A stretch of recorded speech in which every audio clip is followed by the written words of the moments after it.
пятницу прошла рабочая поездка главы Чувашии Олега Николаева в Ульяновскую область. Делегация республики посетила предприятия автомобильной и пищевой промышленности, провела совещание о сотрудничестве в сфере производства электротехники. Соседи подписали важный документ соглашения по карбоновому полигону. Напомню, о снижении углеродного следа начали говорить еще в июне на Петербургском международном экономическом форуме. Подробности визита у Татьяны Молоковой. Не только познакомиться с промышленным потенциалом Ульяновской области, но и подписать конкретные соглашения, о которых договорились еще в июне. Чувашскую электротехнику знают во всем мире. Ульяновские промышленники предлагают объединить усилия и работать вместе. Тем более, что сейчас надо кооперироваться, а не соревноваться с регионами. Надо понимать потенциал соседей, потому что здесь и близость и логистики, то есть формирование как раз-таки тех компетенций, которые уже у коллег есть, их применять. Коллеги, чтобы применяли наши компетенции. И, конечно, сейчас вот такое вот выстраивание взаимодействия с регионами, в том числе с Ульяновской областью, откроет достаточно много нового.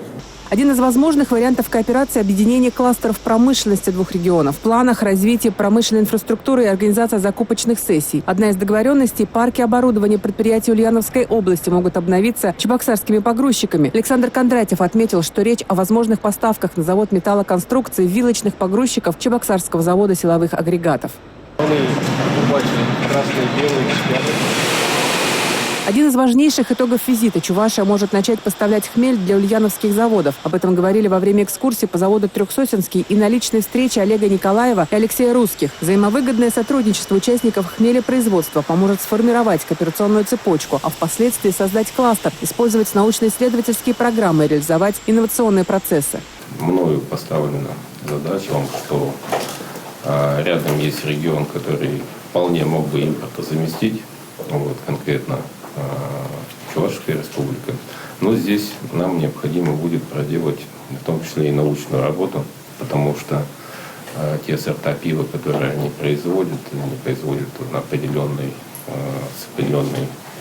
рецептурой. Мы сегодня увидели, что пивоваренная компания Ульяновской области занимает очень солидную нишу рынка.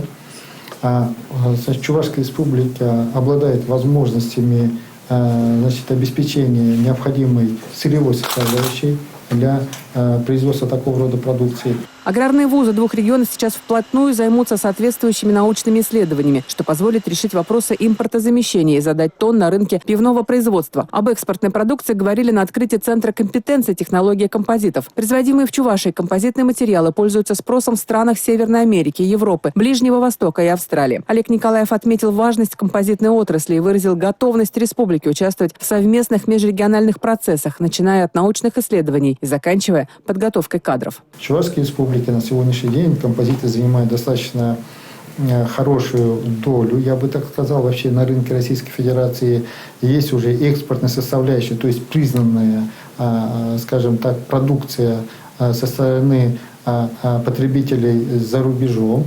И я думаю, те наработки, которые имеются в Ульяновской области, если мы взаимно, скажем так, соединим, то могут дать, мне кажется, существенно больший эффект.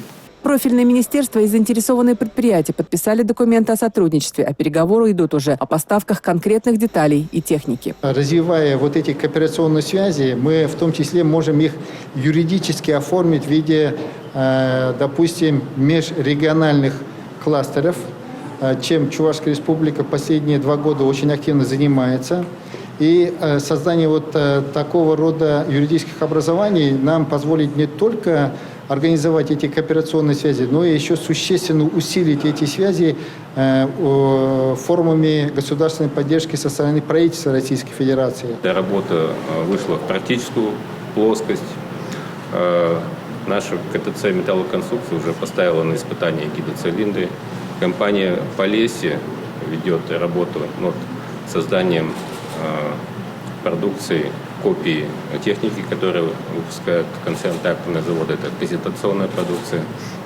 Компания «Поликом» и «Автосвет» работают над импортозамещением и ряда комплектующих, которые, опять же, использовать в своем производстве концерн-тракторные заводы. К работе уже подключаются и вузы. Первое, над чем будут работать научные школы, разработка и испытание технологий контроля углеродного баланса карбоновых полигонов. Это позволит наиболее полно вести исследования, создать методики и алгоритмы обработки информации по эмиссии и секвестированию парниковых газов, а также масштабировать их на аналогичные экосистемы в масштабах страны. У Чувашии и Ульяновска большие планы по повышению конкурентности двух регионов, а сотрудничество усилит каждого и даст существенный толчок экономикам региона. Татьяна Молокова, Алексей Зотиков, Юрий Марков. Республика.